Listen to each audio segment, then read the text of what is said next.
లెక్క అడుగుతాడు. ఏ విషయంలో దేవుడు లెక్క అడుగుతాడు?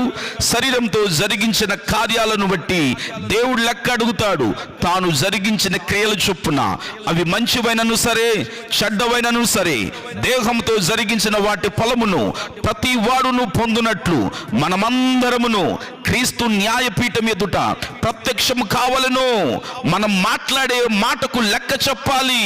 అవును, మనసులు పలుకు వ్యర్థమైన ప్రతి మాటను గూర్చి విమర్శన దినమున లెక్క చెప్పవలసి ఉండును.